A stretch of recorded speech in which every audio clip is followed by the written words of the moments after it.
Okay, we're live. So today we're just going to go through financial aid award letters and how to interpret them. And I just want to draw our attention to a few things because the whole process actually isn't that tricky. It's just that some of these financial aid award letters can be a bit confusing at times. So I'm going to skip ahead to the actual award letters. Three things to note about the financial aid award letters. The number one thing, and this is why we're going over it, is that they all look different. There's no standard form. They include a mix of grants, so money that is given to you by either the college or the federal government, and loans. Some of these loans are good, some of these loans are not so good. But these financial aid award letters need our significant attention. This is probably the number one factor in where you end up going to school. Here's one example of an award letter, and we're going to look at this in depth. The top is the quote-unquote awards. I'll show you why. Tell you why I did quote-unquote there. And the bottom is the cost of attendance. Okay, so I'm going to zoom in on this section here. This is the award source. I'm going to zoom in there. And this is for the tentative award source for fall of 2012. Okay, this is just for one semester. All right, so the first thing that we have here is this student is eligible for the federal Pell Grant. This is the most common type of federal aid, and so this means that the federal government is giving the student $2,300 per semester, so that will be $4,600 for the year. That's almost a full Pell Grant. I believe the full Pell Grant is somewhere near $5,700 now. Okay, so that part's good. The next part says Federal Direct Parent Plus loans. This is danger. This is what we have to be really, really careful of, and so I'm going to come back to that. Okay.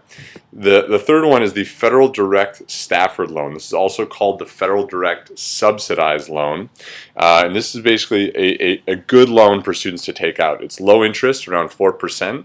It has good payback conditions. And for the Stafford loan or the subsidized loan, the government pays your interest while the student is in school.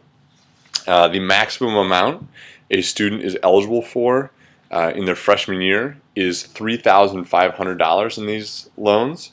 And this student, as you can see in the first semester, is at $1,750. So this student will be eligible for the full amount, $3,500, in Federal Direct Stafford or Federal Direct Subsidized loans.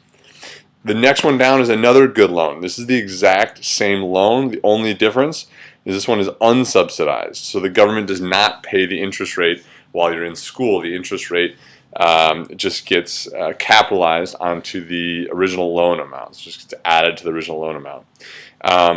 This student is eligible for $1,000, and for the full year it would be $2,000. These two loans together, the Federal Direct Stafford and the Federal Direct Unsubsidized, students are eligible for $5,500 in their freshman year. So this student throughout the year, for the whole year, will be taking out $5,500 in both of those. Okay, now we go to the danger one, the Federal Direct Parent Plus loans. Now this is a huge misnomer because this is located in the tentative award source. Award. This is not an award. This is a loan, and a pretty substantial one. So if you look over how much they're suggesting that the parents take out, $15,000 in one semester. For the year, that's a $30,000 loan for 1 year. For 1 year, these loans can be bad loans, especially for this amount. They're high interest rate at 7%, right around 7%. You do not get good payback conditions. They're not income contingent as some of these other loans are. So these are trouble. Okay. And then we go down to the cost of attendance. Okay, so we had tuition, fees, room and board. So that's just room and board is your meal plan and staying in the dormitories.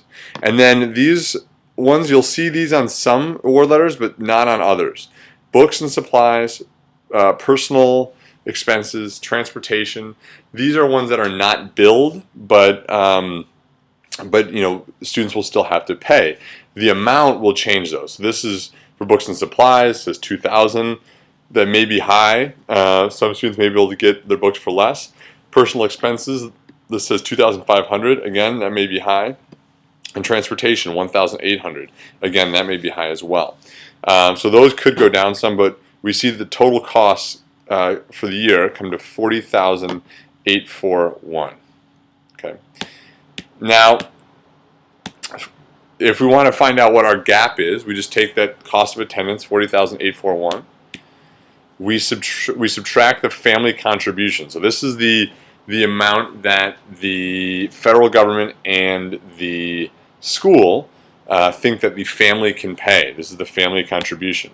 It says that based on your FAFSA, this is $964 for this family.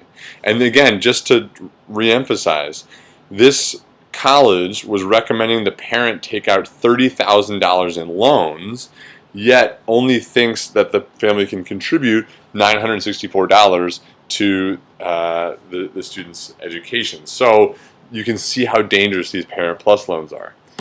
The accepted aid was $10,100. This is without the Parent Plus loans. Okay, so this is, we did not take the Parent Plus loans because that was going to be a mistake. So this is just including the federal Pell Grant, the federal direct subsidized loans, and the federal direct unsubsidized loans. And so including $964 from the family contribution, we have an unmet need of $29,777. This is the amount that the college was recommending the parents take out in Parent Plus loans. So this is basically what they're saying is this is the gap. This is the unmet need. And they're saying at this point the only thing that parents can do is take out all that money in loans. But you know, what we'd recommend, or most people would recommend here, is that you look again instead at another school because this is far too much in unmet need. So that's one award letter. We will move on to the next one in the next video.